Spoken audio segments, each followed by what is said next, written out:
entente de principe dans les négociations avec les CPE affiliés à la CSN. Présentation aux membres de Promutuelle Côte-Sud d'un projet de fusion. Montmagny célèbre l'art en grand avec l'envolée de pinceaux.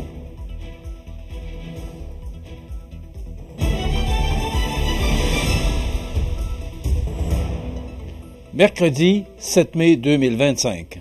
Bonjour mesdames et messieurs et bienvenue à votre bulletin régional sur le réseau de télévision CMA TV. Québec annonçait hier, mardi, une entente de principe intervenue avec la Fédération de la santé et des services sociaux CSN qui vise le personnel des centres de la petite enfance dans les négociations pour le renouvellement des ententes collectives. Dans le cadre des négociations pour le renouvellement des ententes collectives, la ministre responsable de l'administration gouvernementale et présidente du Conseil du Trésor, Mme Sonia Lebel, et la ministre de la Famille, Mme Suzanne Roy, annoncent une entente de principe avec la Fédération de la santé et des services sociaux. Cette entente, d'une durée de 5 ans, 2023-2028, vise près de 13 000 travailleuses et travailleurs. En plus de favoriser un meilleur accès aux services pour les parents et leurs enfants, elle permettra de valoriser l'ensemble du personnel des CPE ainsi que d'améliorer l'attraction et la rétention de celui-ci. Comme dans toute négociation, les détails demeureront confidentiels jusqu'à ce que les membres se soient prononcés sur le contenu de l'entente. Hier soir, à l'espace citoyen de Montmagny se tenait une assemblée générale extraordinaire des membres de Promutuelle Côte-Sud, Société mutuelle d'assurance générale, afin de présenter à ses membres un projet de fusion avec Promutuelle de l'Estuaire, Société mutuelle d'assurance générale couvrant les régions de Rimouski à Carleton en passant par Dégeley. Mario Lacombe était sur place et voici son reportage. Mardi soir, à l'espace citoyen, les dirigeants de Promutuelle Côte-du-Sud de Montmagny tenaient une assemblée extraordinaire en vue d'approuver le regroupement et la convention de fusion avec Promutuelle de l'Estuaire. Monsieur Sylvain Fauchon, directeur général de Promutuelle Côte-du-Sud. Donc, première des choses, on parle de quoi? On parle d'un regroupement avec Promutuelle de l'Estuaire. Notre voisine, j'ai une carte à la page suivante à laquelle on va aller dans quelques instants. On parle il faut également établir le nom dans cette convention-là. Donc, le nom qui est proposé, c'est Promutuelle Côte-Est. La date visée, 1er janvier 2026. Donc, un siège social qui sera à Rivière-du-Loup. Donc, comme je le mentionnais l'autre fois, l'idée derrière ça était vraiment pas mal dans le centre du futur nouveau territoire, aussi à l'intersection des axes de l'autoroute 20 et de la 85, là, qui sont assez stratégiques. On parle d'un conseil d'administration cible composé de 12 membres, dont 6 qui proviendraient de Promutuelle Côte-Sud, de chez nous, et 6 de l'Estuaire. Donc ça, c'est les explications autour de la composition du conseil. Puis le dernier élément, à mon avis, là, qui est le principal au niveau de la convention, donc la notion de co-direction générale est amenée. Donc, ça veut dire que, Sylvain Fauchon et M. Éric Drouin, qui est DG présentement de l'Estuaire, nous serions tous les deux co-directeurs de la future mutuelle. Cette fusion entraînera la couverture d'un très vaste territoire allant de Lévis jusqu'en Atlantique. À nouveau, M. Fauchon. Je me suis permis d'ajouter à la présentation ce que serait le territoire de Promutuelle Côte-Est. Donc, j'ai envie de vous dire, au niveau de l'Est, là, c'est vraiment comme un morceau de casse-tête. Vous vous rappelez que nous, on vit autour de Rivière-du-Loup, on se rend de dépasser jusqu'à Trois-Pistoles. Donc, la Promutuelle de l'Estuaire, donc c'est vraiment la région du Témiscouata. Ça va jusqu'à Gaspé. Il y a effectivement un petit point de service aussi aux îles de la Madeleine. Et c'est pas une erreur, dans le fond, Promutuelle de l'Estuaire est active depuis 2002 sur le territoire du Nouveau-Brunswick. M. Fauchon nous explique ici ce qui a motivé la décision de fusionner ces deux régions. La première, j'ai envie de dire, pour être plus fort face aux défis de l'industrie, je sais qu'il se fait beaucoup de blagues par rapport à notre domaine d'affaires, parce qu'on l'entend souvent, on sait bien, l'assurance, vous n'avez pas des gros problèmes, tout le monde est obligé de s'assurer, fait que vous n'avez pas des problèmes d'une vraie business, on va le voir tantôt. Il y a beaucoup de vent de face, donc c'est des grands défis d'industrie. Et on a la prétention qu'en se regroupant avec l'Estuaire, bien justement, on va être mieux équipé pour faire face à ces vents-là. Autre raison pour être mieux positionné au sein du groupe, je reconnais, il y a beaucoup de visages qui me sont familiers donc dans la salle. Donc, vous le savez, Promutuelle Côte-Sud fait partie d'une fédération, d'un groupe qui est organisé en fédération. Fédération qui, elle aussi, est en, je dirais, transformation. Puis ça nous oblige, je vous dirais, là, par les temps qui courent, à réfléchir justement, c'est quelle place on veut occuper, quel rôle on veut jouer comme entreprise au sein de cette fédération-là. Finalement, si elle est approuvée, cette fusion entrera en vigueur au début de l'année 2026 et comptera aux alentours de 300 employés au sein de cette nouvelle entité de Promutuelle Assurance. Mario Lacombe à l'espace citoyen de Montmagny pour CMA-TV Information.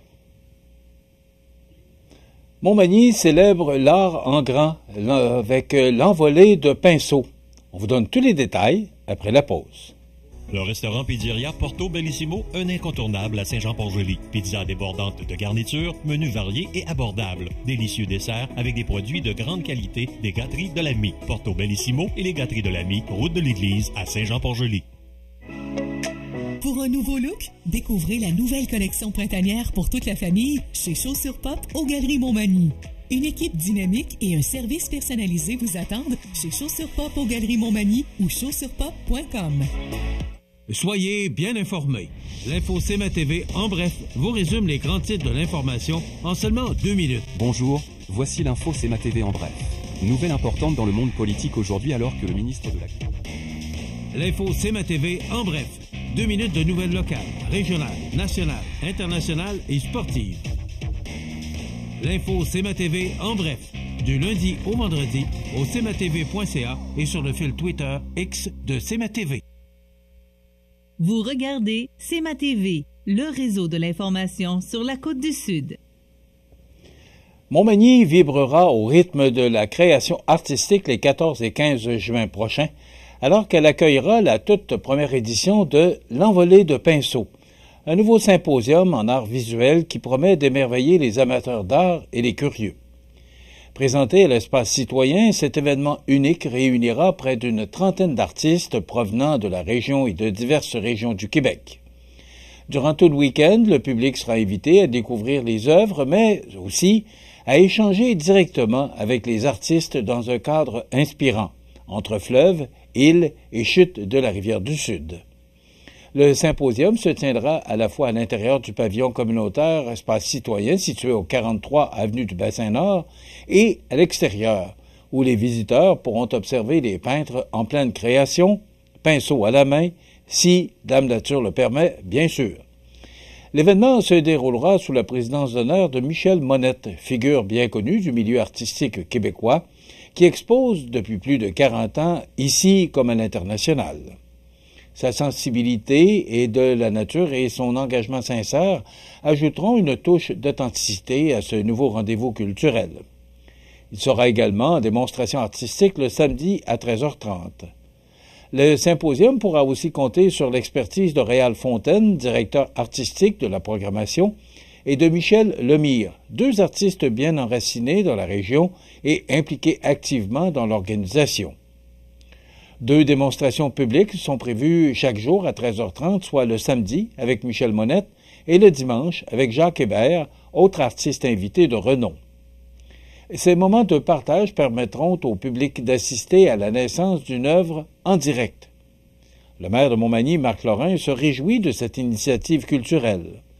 Ce symposium de peinture offre un environnement propice à la création et au rayonnement des arts visuels dans notre région. Il répond parfaitement aux valeurs de notre politique culturelle, engagement, création et collaboration.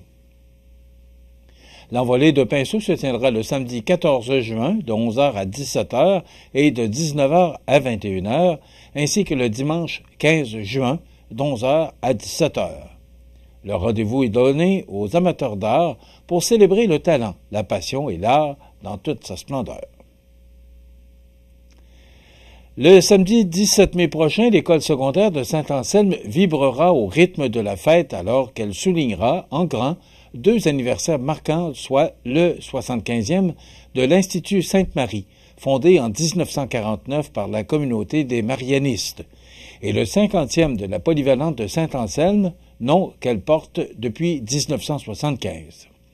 Pour l'occasion, un après-midi festif est organisé de 13h à 17h avec ouverture des portes dès 12h30. Au programme de ces 2 événements, des spectacles, photo-booths, jeux gonflables dans la zone familiale, arcades, espaces, bistrot, visites de l'école et des zones de retrouvailles classées par année de fréquentation. Une belle occasion pour les anciens élèves de renouer avec leurs souvenirs et, pour toute la population, de découvrir ou redécouvrir cette institution au cœur de la communauté depuis plus de 3/4 de siècle. Un moment chargé d'émotions et de souvenirs en perspective où le passé, le présent et l'avenir de l'école seront réunis sous ce même toit.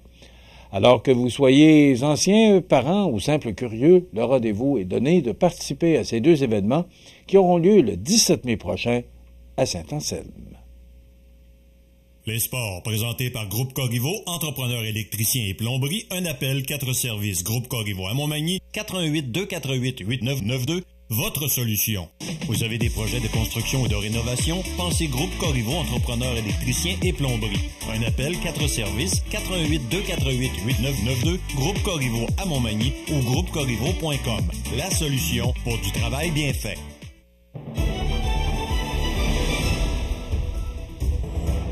Au sport, c'est avec une grande fierté pour la communauté de Montmagny que le club Magny Gym a célébré 2 performances exceptionnelles qui propulsent le nom de la région sur la scène provinciale. En effet, Ophélie Messervier, jeune athlète du club Magny Gym, s'est qualifiée pour le volet individuel de la prestigieuse Coupe provinciale qui aura lieu à l'Aréna de Montmagny du 23 au 25 mai prochain. Une reconnaissance amplement méritée, alors qu'Ophélie a obtenu une impressionnante note cumulative de 36,992 sur 40, quand même, se classant 8e parmi 84 gymnastes de la compétition.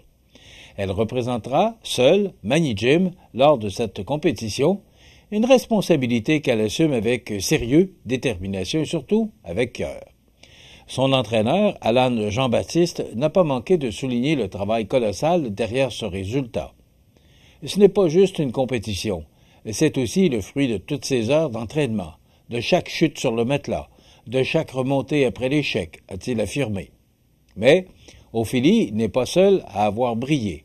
Prudence Lemieux a aussi marqué les esprits avec une performance spectaculaire au saut, récoltant la meilleure note de l'épreuve, soit 9,75 sur 10.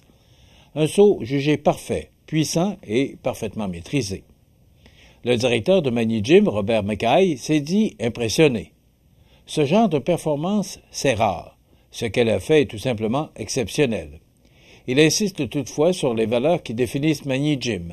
Chez nous, les podiums sont célébrés, mais jamais au détriment du respect, de la passion, de la discipline et de la solidarité. Depuis plusieurs années, Magny Gym est un pilier du sport local, offrant un encadrement rigoureux tout en misant sur l'épanouissement personnel des jeunes athlètes. Les parcours d'Ophélie et de Prudence en sont un bel exemple qu'avec du travail, de la résilience et une touche de magie, tout devient possible. Et rappelons la victoire des Hurricanes de la Caroline, 3-2 contre les Capitals de Washington en première période de supplémentaire, la série qui se poursuit ce soir du côté de Winnipeg. Voilà ce qui complète votre bulletin d'actualité en ce mercredi 7 mai. Dans un moment, les prévisions de la météo. C'est tout pour l'instant. Bonne journée, mesdames, messieurs. Pour rejoindre la salle de nouvelles de CMA-TV, nouvelles au pluriel @cmatv.ca ou encore 88 241 13 13 poste 226. Les prévisions de la météo. Une présentation de Promutuelle Côte-Sud. Toujours à l'écoute de vos besoins.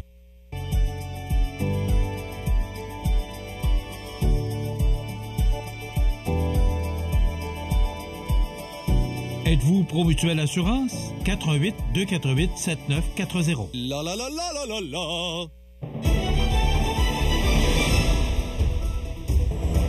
la. Alors, à la météo, hier, mardi, du temps doux. Ça a été gris, quelques percées de soleil, mais très rares. Mais quand même, c'était du temps doux, c'est ce qu'on remarque. Et ça va être encore doux aujourd'hui, mais ce sera nuageux. Et il y a de la pluie dans l'air. On regarde l'image radar là, qui nous démontre bien là, qu'on aura des précipitations quand même assez importantes là, au cours de l'après-midi particulièrement. Du moins, c'est ce que les météorologues d'Environnement Canada nous prédisent. Alors, en résumé, pour aujourd'hui, mercredi, généralement nuageux, 40% de probabilité d'averse ce matin. Averse débutant en après-midi, risque d'un orage en après-midi. On parle de 5 à 10 mm de précipitation, maximum quand même confortable de 17 degrés. Ce soir et la nuit prochaine, des averses, risque d'un orage tôt en soirée, 5 mm supplémentaires, des vents du sud-ouest de 20 km/h qui deviendront du nord à 20 vers minuit, ce qui rafraîchira considérablement les températures. On parle d'un minimum de 6 pour la nuit prochaine. Demain, quelques averses qui cessent le matin, nuageux par la suite avec 30% de probabilité d'averses, des vents du nord-est de 20 km/h avec des rafales à 40. Alors, ce sera frais demain, pour ne pas dire froid. On parle d'un maximum de 8 degrés, tout un changement avec aujourd'hui.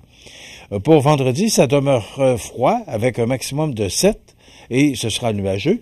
Pour la fin de semaine, c'est encourageant. On parle de soleil pour samedi avec un maximum de 13 et du soleil pour dimanche avec un maximum de 13. Et c'est loin, c'est très loin de nous, mais quand même, je me permets de vous le mentionner.